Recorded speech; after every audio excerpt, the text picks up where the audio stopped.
안녕하세요. 저는 창세기 스토리 한자 연상기억법을 창안한 창안자 정대식입니다.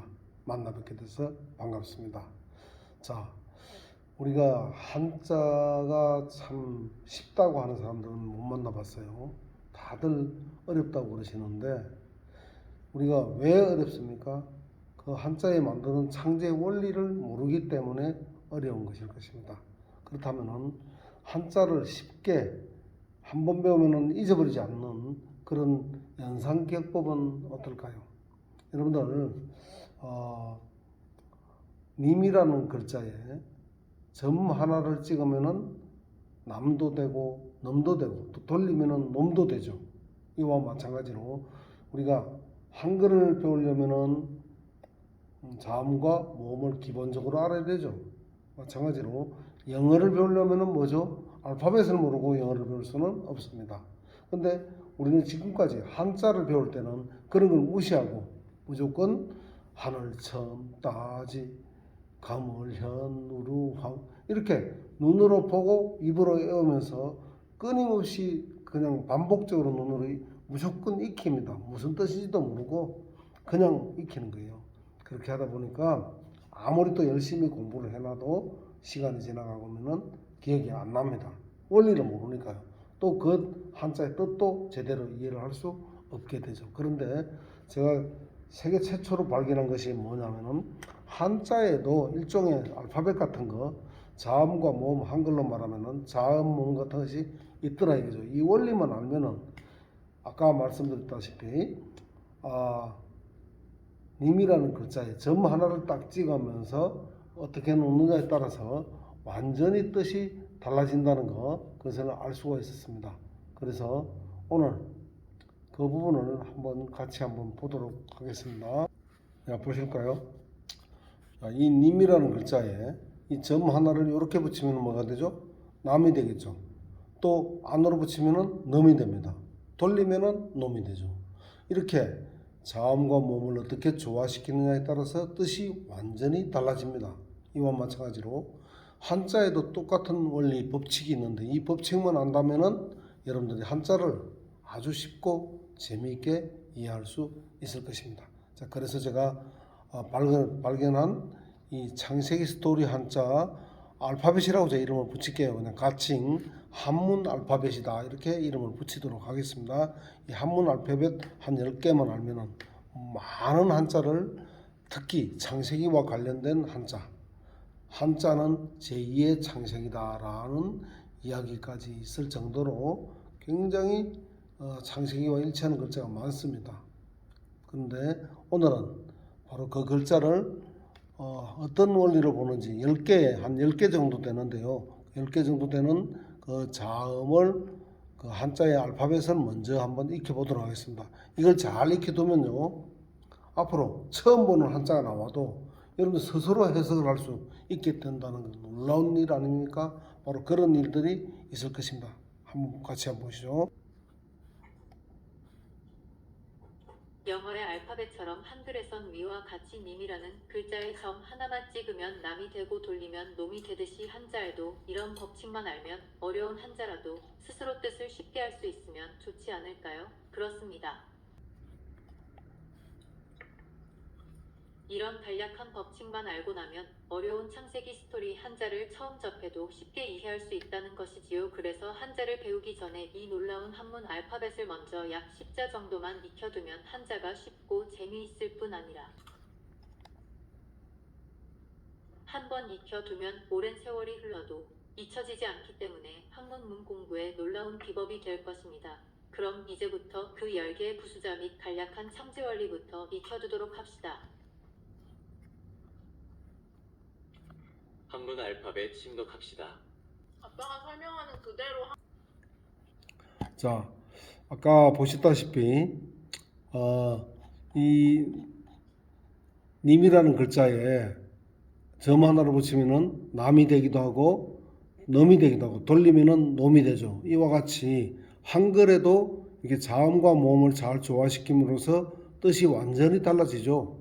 영어도 알파벳을 알아야 되듯이 한문에도 바로 이와 같은 일종의 알파벳 같은 거, 자음과 모음 같은 것이 있다는 얘기입니다. 이것을 여태까지 우리는 전혀 알지 못했고 학교에서 가르쳐 주지 않다 보니까 그냥 무조건 하늘, 천, 땅지, 금을, 현 이런 식으로 눈으로 보고 입으로 수천 수만 번을 몇 년 동안 반복하고 또 보고 또 보고 무슨 뜻인지도 모르고 그냥 무조건 눈으로 익히다 보니까 의미를 모르고 익히다 보니까 아무리 많이 한자를 익혀놔도 다음에 되면은 기억이 안 나고 쓰라 그러면 쓸 수가 없죠. 그래서 이제 이 알파벳 10가지만 외워놓으면은 한자를 조합할 수가 있어요. 여러분들이 한 번도 보지 못했던 처음 나오는 글자도 스스로 해석할 수 있다 이 말입니다. 자, 한번 볼까요? 간단하게 한번 살펴보죠. 우선 한문 알파벳 부수자 10자라 그랬는데 우선 제일 첫 번째 한일 뭐 하나라는 뜻이 당연히 있죠. 그런데 이 뜻은 가장 한문을 만들었던 사람들은 하늘이라는 뜻도 있고 하느님이라는 뜻이 있으며 최고라는 뜻, 첫째라는 뜻이 있습니다. 그렇게 이해를 하시면 돼요. 앞으로 한자 해석할 때.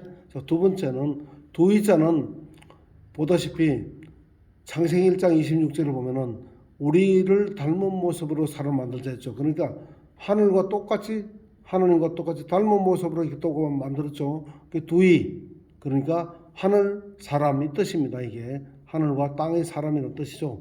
그 다음 석삼자는 하늘보다는 낮고 땅보다는 높은 사람이 누구죠? 선생님이나 왕이나 부모님 이런 사람들이 바로 주인 이런 사람들이 여기에 해당하는 거죠. 이게 요거는 땅이지만 요거는 가운데 있는 거니까 일반 땅 보통 사람보다는 좀 높은 사람 그런 사람을 이제 석삼이라고 이제 이해를 하시면 되겠어요. 자, 그러면 이제 이 글자를 가지고 한번 응용을 해볼까요? 하늘과 그렇죠? 땅이죠. 하늘과 땅을 연결해주는 사람 뭐죠? 예, 장인공이라고 우리는 배웠지만 이렇게 배우면은 의미를 몰라요. 어떤 사람들은 제가 물어보니까 이게 무슨 장인입니까? 물었더니 뭐 잘 설명을 못 하더라고요. 근데 제사장입니다. 하늘과 땅을 연결해주는 전문가라는 뜻이죠. 제사장이죠. 그러니까 요 고인돌도요 사실은 우리가 족장들의 무덤이라고 배웠죠. 근데 실제로 무덤이 아니고요. 무덤일 수도 있지만 하늘과 땅을 연결하는 장인공자 형태죠. 그러니까 옛날에 가족 단위, 마을 단위로 소규모로 하느님께 번제를 올릴 때 땅바닥에 놓고 제사를 올릴 수는 없지 않습니까? 그래서 번제를 올릴 때 여기다가 양이나 소를 잡아서 올려놓고 태워서 하나님께 번제를 올리는 그 제단이었다고 보는 것이 더 합리적일 것입니다. 역사적으로 볼 때. 그리고 이제 이걸 하나는 알았죠. 이렇게 이제 되는데 두 번째는 이 글자에 보조 제사장이 두 사람이 필요해요. 보조가 두 사람이 들어가면은 요거는 뭐가 되죠? 바로 그냥 이제 아까 장인은 그냥 소규모 제사장이지만 요 두 사람이 옆에 붙어 있죠. 장인공에 여기 한 사람 여기 한 사람 두 사람이 있죠. 저 도와주는 보조 제사장이 두 사람이 있다. 이 말은 대제사장이라는 뜻입니다. 그리고 이 대제사장에서 영묘할 영자는 뭐냐? 주로 제사장이 하는 일이 뭐죠? 주로 비가 오도록 하든지 그 기우제를 많이 지내죠. 이 오후에 비우자가 있지 않습니까? 비우자에다가 이게 24회기인데 이걸 그냥 무슨 뜻인지 모르고 영묘할 영 해갖고 네모자리 3개 그리고 이렇게 하면 아무리 익혀도 이게 정말 기억이 안 되겠죠. 근데 주로 기우제를 지냈으니까 비가 오도록 하거나 너무 또 비가 많이 오면 비를 그치게 해달라든가 그런 것을 주로 기도를 했기 때문에 요 보면 가운데 입구자 3개는 세 사람의 뜻이 되죠. 그러니까 밑에는 바로 대제사장 무가 있죠. 여러분들은 아마 무당무로 배웠을 거예요. 그 변질된 무당 오늘 뜻이죠. 그것은 원래는 한자를 만들 때는 바로 이와 같은 대제사장을 의미했죠. 보조가 있으니까. 그러니까 한번 볼까요? 비가 오도록 대제사장이 여기 두 사람이 보조가 있었는데 네모 3개 또 보조라 했죠. 그러니까 5사람이나 도와주고 가운데 한 사람 제사장이 하늘에 제사를 지내니까 그래서 비가 오니까 참 신비하다. 영묘한 일이다 해가지고 영묘한 신비할 영자, 영묘할 영자다 했다는 거 이해가 되시죠? 이런 식으로 이제 한자가 만들어져 나가는 과정을 우리가 이해를 할 수가 있어요. 보조죠. 그 다음 이 아까 하나는 뭐랬죠? 제일 첫 번째 하나는 하느님이랬죠. 그 다음 하늘 위에 하느님. 요 밑에 두 개는 뭐죠? 하느님의 가르침을 부모님이나 선생님이나 왕을 통해서 그 왕의 입을 통해서 우리에게 내려오는 게 말씀은 자다는 얘기죠. 이렇게 만들어졌어요. 이게 바로 하나 일자가 뭐라 했죠? 하늘 위에 하느님의 말씀을 이렇게 선생님이나 왕이나 또 부모님을 통해서 가르쳐 주는 것이 바로 그게 말씀이다. 이 말씀은 여기 또 있죠. 여기 내천자죠. 옆에는 이게 하나님의 말씀을 시냇물처럼 이렇게 내려주시는 것, 그게 훈시다. 훈시. 여기 이제 앞으로 또 배우지만 부수자로서 이거는 하나님 시자예요. 여러분들 학교에서 보일 시자로 배웠죠. 근데 이게 하나님 시자라면 하나님께서 입을 통해서 왕들이나 제사장의 입을 통해서 말씀을 이렇게 보다시피 신명기 32장 2절처럼 내 교훈은 비처럼 내리고 내 말은 이슬처럼 맺혀 떨어지리니 풀 위에 보슬비 같고 초목에 흡족한 소나기가 들이라 하는 것처럼 이렇게 여기 비가 하나님의 말씀을 내려주는 것이죠.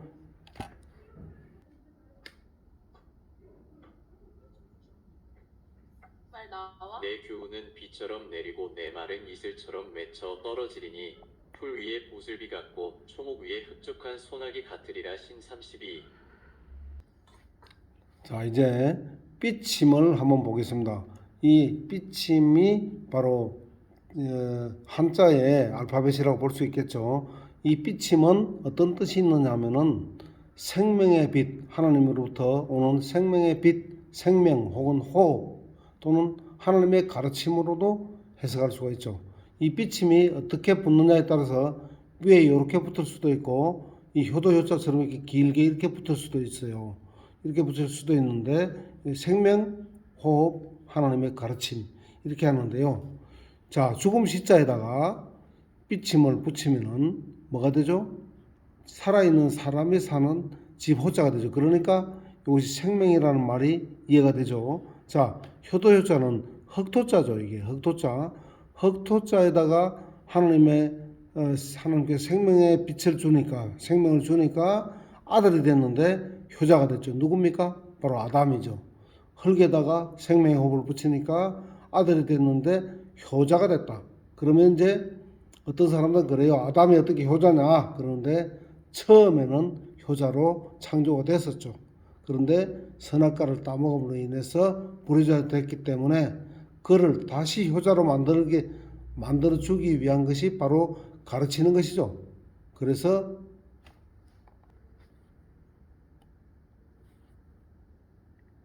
자, 근거를 한번 볼게요. 땅의 흙으로 사람을 지으시고 코의 생명에 호흡을 불어 넣으시자 사람이 되다. 창세기 2장 7절.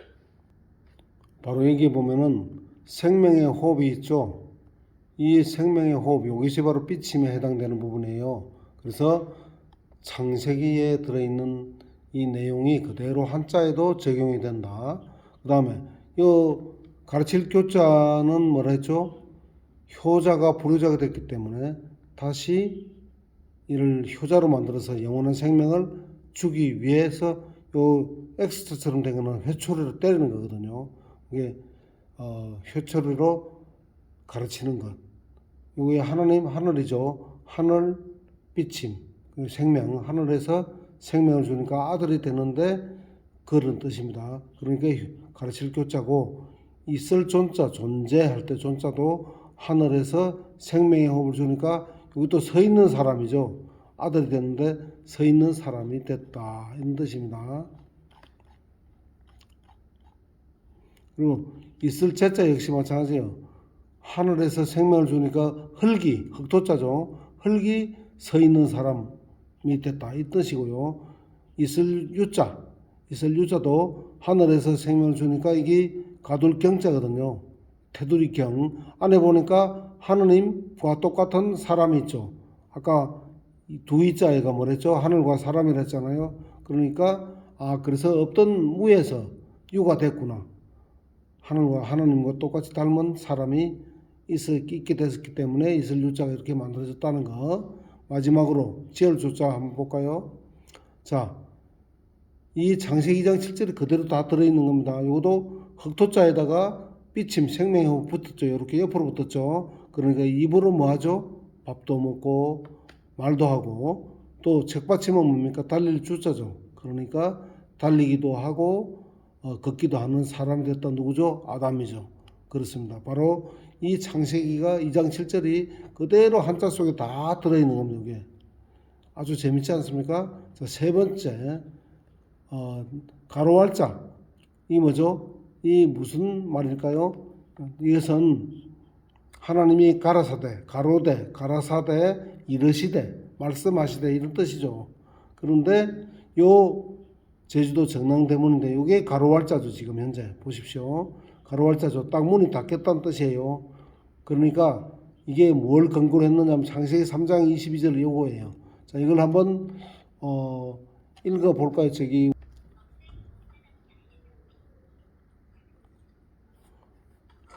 이제 그가 손을 내밀어 생명나무의 열매도 따서 먹고 영원히 사는 일이 없도록. 창세기 3장 22절. 자, 바로 가로왈자 이것은 이런 의미가 있죠. 이제 그가 손을 내밀어 생명나무의 열매도 따서 먹고 영원히 사는 일이 없도록 하라. 이런 말씀을 하셨다는 것이 이 가로왈자의 뜻입니다. 그러니까 이 가로왈자는 문문자 있죠. 여기 위에 보면 가로왈자 두 개가 있죠. 천사들이 에덴 동산 입구를 지키면서 들어갈 수 없다. 하나님께서 이르시되 들어가지 못하겠다 하면서 양쪽에서 천사 둘이서 이게 말을 하고 있는 겁니다. 가로되 하나님이 이르시되 이 말이죠. 그렇게 문자가 만들어졌다. 이렇게 이해를 하시면 되겠어요. 기억하기 좋죠. 그 다음 사이간자 같은 경우는 이제 우리가 약간의 상상력이 필요하다 했죠. 자, 천사들이 이렇게 지키고 있으니까 어떤 사람들이 와서 자꾸만 안에 들어가서 생명과를 먹고 싶어서 천사님 한 번만 좀 봐주세요. 들어가서 딱 하나만 따먹고 오면 안 되겠습니까? 이렇게 물어봤다 쳐요. 그랬을 때 천사가 뭐 뇌물을 가져오면 그거 받고 통과시켜 줄까요? 천만의 말씀이겠죠. 그러니까 무슨 말씀이요? 하나님께서 안 된다고 했지 않소? 하면서 이 가로왈자를 하나를 더 갖다 붙여버린 거예요.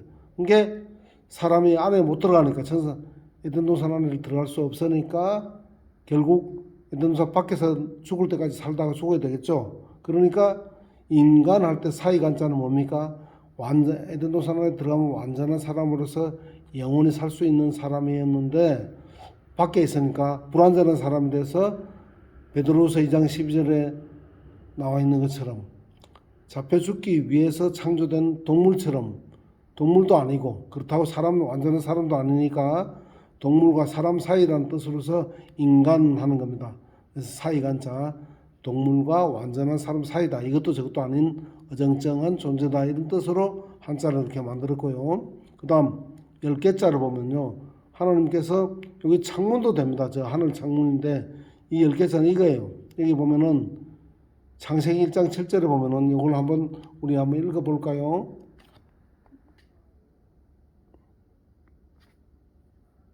뭘 눌러줘? 이거 됐어. 내가 소리가 안 나네.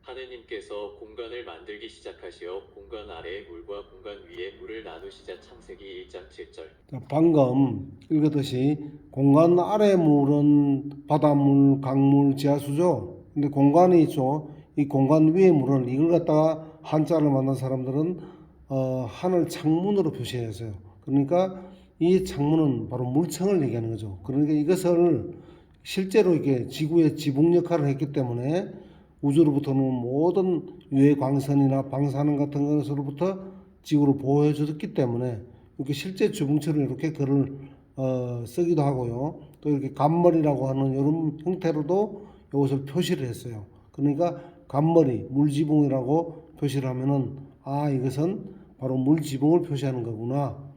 그러니까 이 아래는 뭐죠? 에덴 동산이라고 이해하면 되겠죠. 그렇게 한자를 이해하시면 되겠습니다. 그러면 실제로 어떤 글자가 있는지 한번 볼까요? 보자 보시죠. 자, 간머리죠. 요런 형태죠. 요런 형태인데 하늘 위에 하나님이지 않습니까? 하늘 위에 하느님, 아래 또 일자 있죠. 요거는 일반 하늘이죠. 우리 지금도 보고 있는 바로 저 하늘이고, 요 위에는 간머리는 보십시오. 하느님께서 팔을 양쪽으로 딱 벌려가지고 지구를 안고 있는 거, 보호하고 있는 그런 모습이죠. 그렇게 연상을 하면 돼요. 그러니까 하느님의 보호 아래에 있는 일반 하늘 아래, 요 전자는 에덴 동산이거든요. 이게 에덴 동산 전자인데, 에덴 동산에서의 2번 이 꽃자죠. 부족한 게 없었죠. 에덴 동산에서는 선악과 하나만 빼고는 모든 것을 다 자유롭게 먹을 수 있도록 허락을 하시지 않습니까? 부족한 게 없었어요. 그래서 인류 역사상 가장 부유했을 때가 바로 이 에덴 동산에 있을 때, 바로 이 하나님의 보호 아래 있는 에덴 동산에 있을 때 이번 아무것도 부족한 게 없었다는 뜻으로서 가장 부유하다. 그때가 가장 부자였다. 이런 뜻으로 요 말이 있고요. 자, 칼검자 한번 볼까요? 여기 아까 같은 건데 지붕처럼 돼 있죠. 자, 지붕 아래는 뭐죠? 에덴 동산을 했죠. 하늘 아래 요 일자에 오는 하늘이죠. 그리고 사람 인자 두 개가 있고 밑에 위에 보니까 네모가 두 개가 있어요. 이 구자 두 개가 아닙니다. 이거는 자, 사람의 머리란 뜻이에요. 그러니까 여자의 머리는 남자이고 남자의 머리는 그리스도이고 그리스도의 머리는 하나님이다 할 때 이 사람의 머리는 누굽니까? 바로 천사죠. 예수가 우리 천사 아닙니까? 천사장이니까. 이게 옆에 점 하나 찍은 거는 영이란 뜻입니다. 그러니까 다시 한번 볼까요? 하늘 지붕 아래, 즉 물지붕 아래에 있는 에덴 동산 아래죠. 그러니까 거기에서 칼로 가지고 이 칼도자죠. 칼로 두 사람이 사람의 머리가 지키고 있는 모습입니다. 그걸 그래서 칼검자를 이렇게 만들었고, 검소하다는 것은 에덴 동산 안에서는 부유했는데 이 사람이 에덴 동산 밖에서는 아무래도 많이 부족하니까 검소하게 살아야 되겠죠. 그래서 이 사람이 검소하게 살아야 된다는 뜻으로 이렇게 사람이자 서 있는 사람을 해놓은 거고요. 검사할 검자. 자, 에덴 동산 안으로 들어가려 그러면 칼로 딱 지키는데 뭐하러 들어가려죠? 이 생명과를 먹기 위해서 이 나무 목자 있죠. 생명과를 먹기 위해서 들어가려고 하니까 그래서 검사를 해야 돼. 들어가는지 안 들어가는지 조사를 해야 된다 이 뜻이죠. 그렇게 이해하면 얼마나 재밌습니까? 그죠? 자, 그 다음에 이제 에덴 동산 전자인데 우리가 학교에서는 밭전자라고만 배웠죠. 그렇죠? 이 밭전자라고 배웠지만 사실 이렇게 밭으로 해석해 버리면 한자 이해가 잘 안 됩니다. 무슨 얘기냐? 이 근거는요, 바로 여기인데, 자, 이것을 한번 볼까요? 이거 어떻게 촬영되는지 한번 봅시다. 강 하나가 에덴에서 흘러나와 동산을 적시고 거기서부터 갈라져 네 개의 강이 되었다. 창세기 2장 10절. 예, 방금 읽었던 창세기 2장 10절 여기에서 이 네 개의 강이 흘러갔던 모양을 그림으로 그리면 어떻게 되죠? 이렇게 되죠. 이게 물론 길겠죠. 길게 그렸는데 상류 부분을 똑 따서 놓고 보니까 우물정자가 되죠. 그러니까 이 네 개의 강이 흘렀던 이 창세기 2장 10절을 알고 있기 때문에 이런 모양을 그림으로 그린 것이 바로 우물정자고요. 이것을 더 단순하게 그냥 방향만 표시한 것이 열십자라고 보면 됩니다.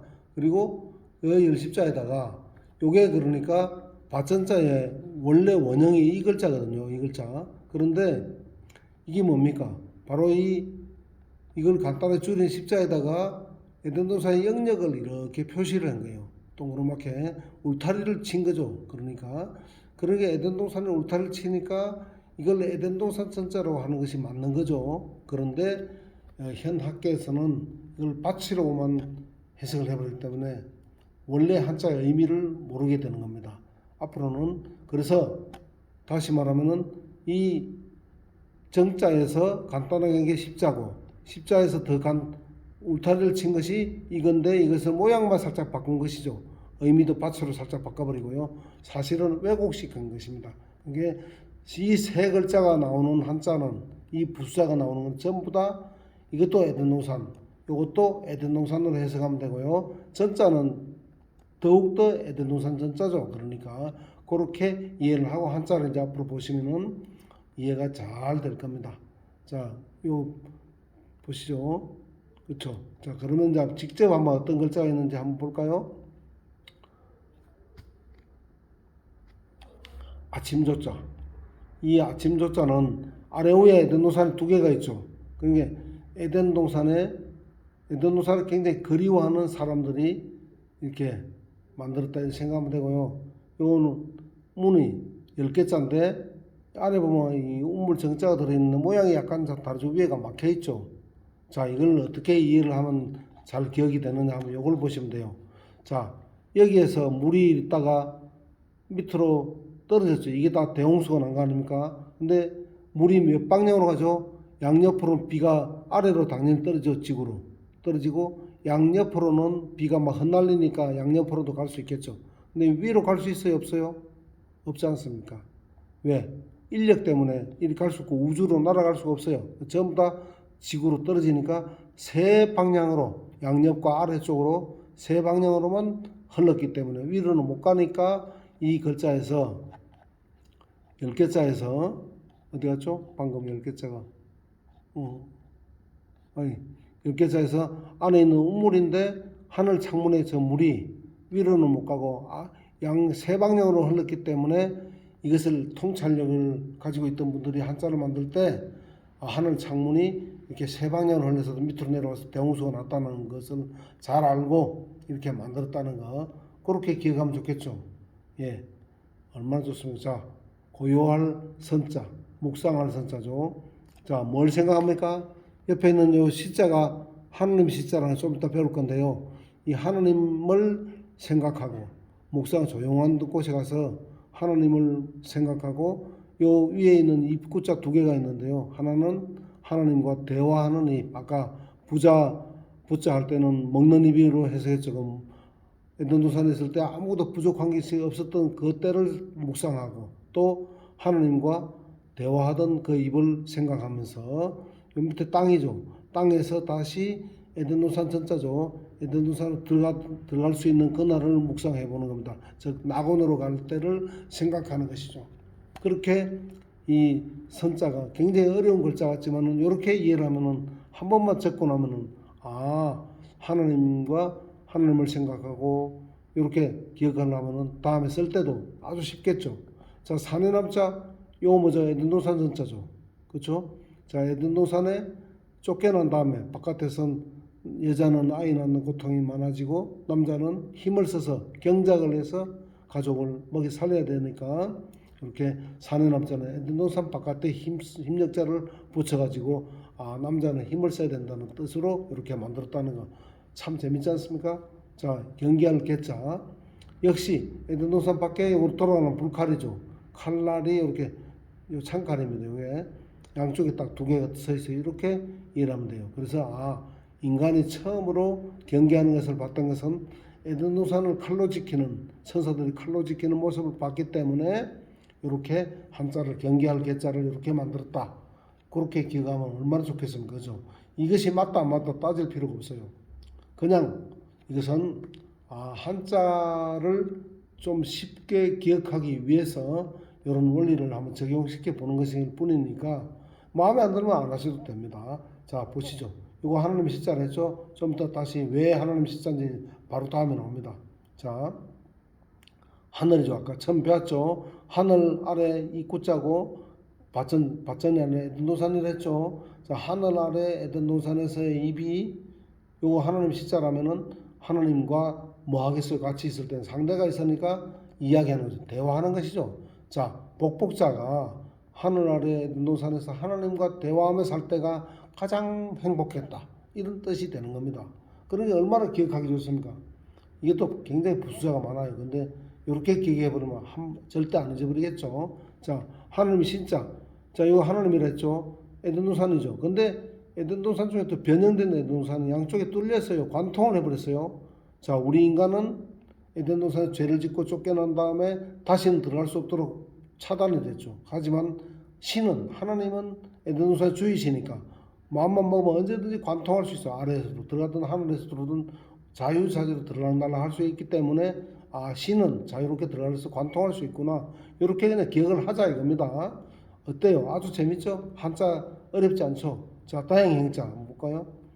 열십자 뭐라 했죠? 이게 에덴 동산이라 했죠. 아까 요 세 개는 에덴 동산이니까 에덴 동산 사이에 서 있죠. 설립자죠. 가운데가 합성된 거니까 이렇게 된 겁니다. 에덴 동산 한가운데 서 있어요. 그러면 다행이죠. 앞으로 우리가 아마겟돈 지나서 낙원이 됐을 때 이 에덴 동산 가운데 서 있지 않는다면은, 서 있을 수 없다면은 얼마나 불행한 일입니까? 근데 우리가 거기에 있기만 해도 참으로 다행이다. 그래서 행복할 때 하나님, 요 행복하면 뭐죠? 에덴 동산에서 하나님과 함께 이렇게 있는 거, 있으면 대화하며 있는 것이 가장 행복하다. 이를 바로 연결이 되겠죠. 자, 축복하는 것도 똑같아요. 좀 이따 나옵니다. 예. 자, 이제 나오네요. 요거부터 먼저 볼게요. 마지막에 이제 2개밖에 안 남았는데요.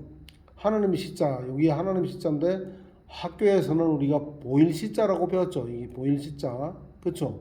그런데 왜 이것을 하나님으로 해석해야 되는지를 먼저 보겠습니다. 우선 요거 뭐죠? 온천 기호죠. 목욕탕 기호죠. 여기 어떻게 만들어진 겁니까? 여러분들 잘 아시다시피 온천에서는 김이 모락모락 하늘 올라가죠. 그 모습을 그대로 보고 본따서 만든 것이 바로 온천 기호입니다. 그죠? 이것과 똑같은 원리를 적용해 갖고 하늘에 하나님께, 하늘에 하나님이죠. 하늘 위에 계신 분, 하늘 위에 하나님께 이렇게 번제를 올릴 때는 김이 올라가는 게 아니라 뭐가 올라가죠? 좋은 향기와 연기가 올라가는 모습이죠. 그게 물론 안 보이던 연기가 보이니까 보인다는 뜻도 전혀 없진 않아요. 하지만 이게 주가 뭡니까? 연기가 보이는 것이 주가 되지 않겠죠. 하나님께 번제를 올렸으니까 하나님이 주가 되겠죠. 그래서 이 글자는 하나님과 관련된 모든 한자에 이 글자가 들어가기 때문에 하나님으로 해석해야 되는데, 만약 이것을 보인다라고 해석을 학교에서 배운 것처럼 해버리면 뜻이 전혀 엉뚱한 게 돼버려요. 한번 볼까요? 자, 보십시오. 우선 요 제사 제자부터 볼까요? 자, 저녁 석자에다가 또자에다가 하나님 시자죠. 그러면 바로 그냥 뜻과 연결돼야 돼요. 이 해석할 때 하나님께서 하나님께 매일 저녁마다 또 바치고 또 바치고 매일 저녁마다 곡식제물을 바쳤죠. 성경에도 마찬가지로 이렇게 매일 저녁마다 곡식제물을 또 바치고 또 바치는 것이 바로 제사 아닙니까? 그죠? 그래서 바로 뜻과 이 부수자가 그대로 뜻이 연결돼요. 근데 이걸 보일 시자라고 학교에서 배운 대로 한번 해석해 볼까요? 저녁마다 또 보인다? 그게 제사하고 무슨 상관이 있어요? 전혀 연결이 되지 않아요. 뜻을 왜곡시키고 있고 원래 한자의 뜻을 모르도록 하기 위해서 현 사탄의 진화론 무신론 학계에서 이렇게 뜻을 살짝 왜곡시켜 놨습니다. 그래서 자 보십시오. 저녁마다 보인다 또 보인다. 그냥 보이는 데 가서 아무 데나 제사 지내도 된다 이 뜻입니까? 그러니까 우상을 숭배하는 거겠죠. 자 기도도 볼까요? 하나님과 요거 뭐 가리름자거든요. 가린다는 뜻이죠. 이게 바위굴이나 방 안에 들어가서 예수께서도 마태복음 6장 9절인가요? 6장 몇 절에 보면은 나오죠. 기도를 할 때는 방문을 닫고 안에 들어가서 조용히 하나님께 묵상하면서 기도를 해라. 옆에 요거는 이제 앉아 있는 모습이죠. 그러니까 조용한데 바위굴 같은데 옛날에는 뭐 굴 같은데 바위 아래 그런데 조용한데 가서 하나님께 기도를 했지 않습니까? 그러니까 조용한데 가서 기도를 했더니 그냥 이걸 보이다로 하면요 보이는 곳에다가 그냥 기도해버려요. 그냥 바위가 보이니까 바위한테 가서 나 좀 도와주십시오. 그러고 나무가 보이니까 나무한테 가서 나 좀 도와주십시오. 그렇게 뜻이 왜곡돼 버려 보인다로 해버리면. 근데 하나님으로 해석을 하면 어때요? 하나님께서 기도를 조용한 데 가서 하나님께 기도하는 바로 그냥 해석이 되죠. 비는 거죠. 하나님께 빌다기 빌기자 기도할 때 그 얘기예요. 자 여기도 보십시오. 하늘 위에 하나님께 번제를 올리는 즉 번제를 받을 수 있는 자격이 있는 가장 높은 하나님의 가르침 그게 종교입니다. 종교. 아까 가르칠 교자 뭐라 했죠? 가르칠 교자는 불효자를 다시 효자로 만들어서 영원한 생명을 주는 것이 바로 종교라 그랬죠. 그 종교 가르침은 하나님의 가르침이다. 그렇게 이해를 하면 되겠어요. 어떠세요? 그리고 여기 이제 마지막 하나 남았네. 8팔자. 요거는 이제 자 요거 한 번만 읽어볼게요. 요거까지 같이 한번 볼까요? 자 요거 한번 어떻게 읽는지 한번 봅시다. 대홍수에서 살아난 사람의 수임으로 홍수와 관련된 한자의 부수자로 사용되다. 바로 그날에 노아는 아들들인 셈과 함과 야벳과 아내와 세 며느리들과 함께 방주로 들어갔다. 13절. 예, 그러니까 이 8팔 부수자가 나오면은 바로 보십시오. 노아와 노아의 부부니까 아내니까 두 사람이죠. 셈과 함과 야벳 세 사람이죠. 또 부인 세 사람이니까 6사람이죠. 그러니까 모두 8명이죠.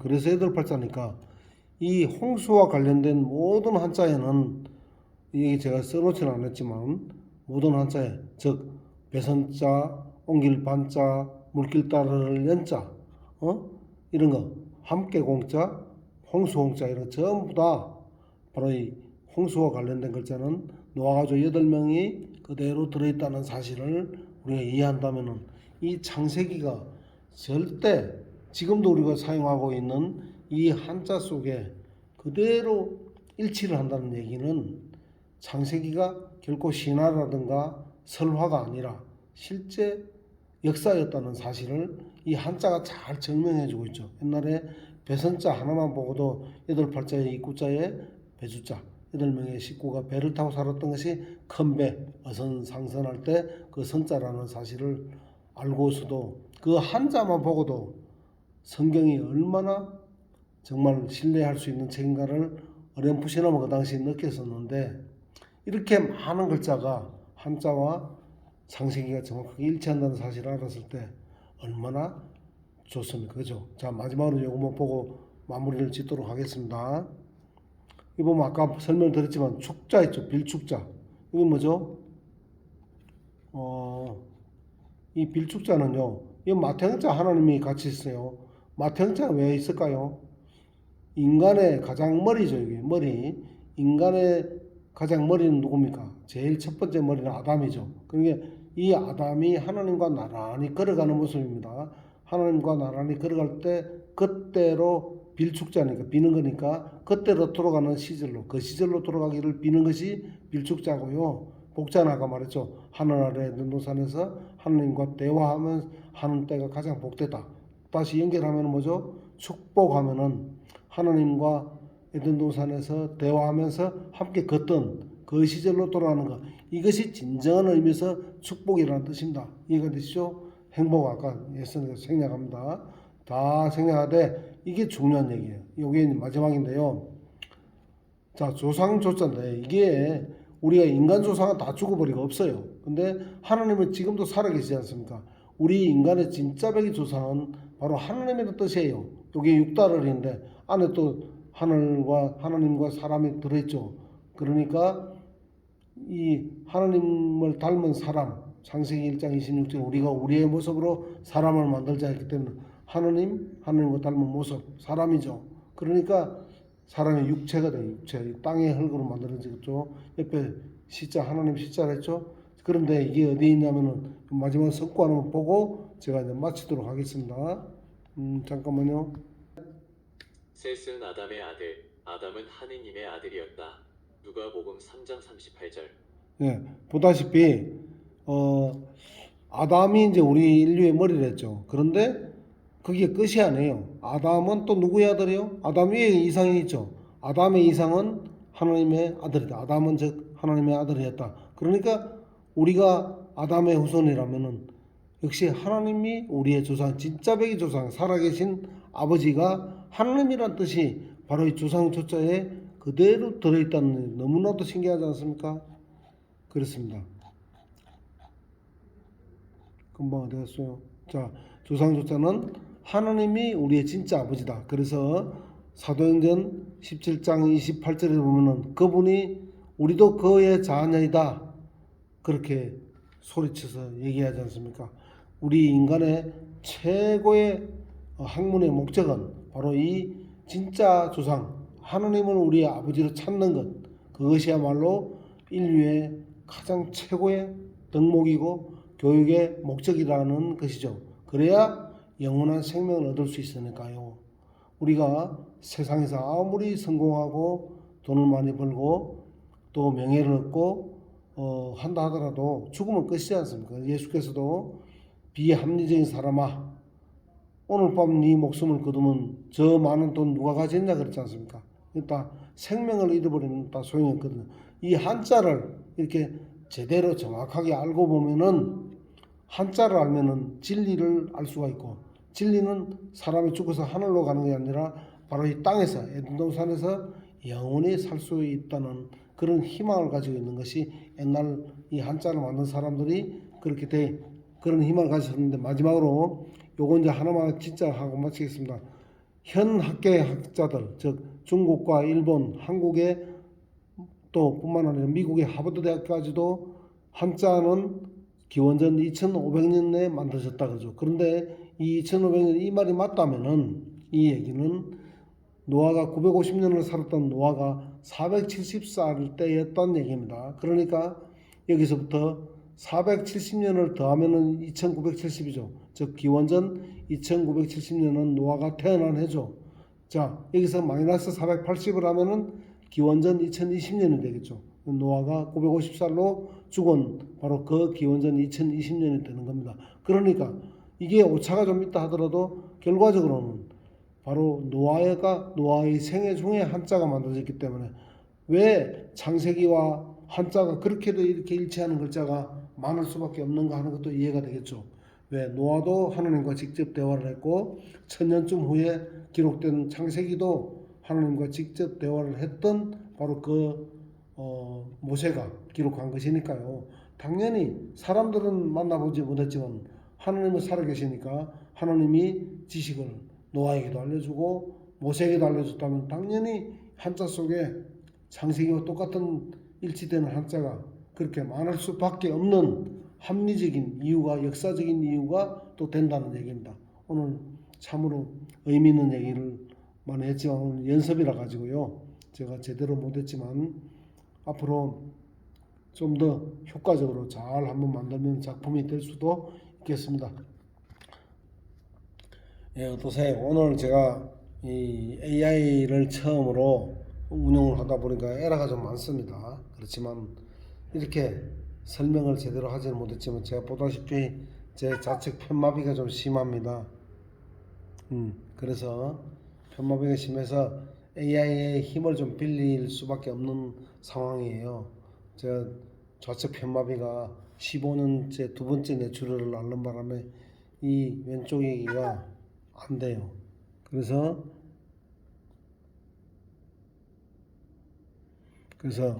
앞으로 좀 더 잘 연습해서 매끄럽게 효과적으로 더 많은 얘기를 좀 해드리도록 하겠습니다. 여러분들 저를 좀 격려해 주신다 생각하시면은 좋아요 한번 눌러주시면은 감사하겠고, 구독을 특히 한자를 좀 어렵게 생각하시는 분들에게 구독 신청을 좀 해주시면 감사하겠습니다. 여러분들 행복하시기 바랍니다. 축복을 원합니다. 그 말은 뭐라 했죠? 예, 바로 에덴동산에서 하나님과 함께 사는 시대로 여러분 모두 초대합니다. 감사합니다.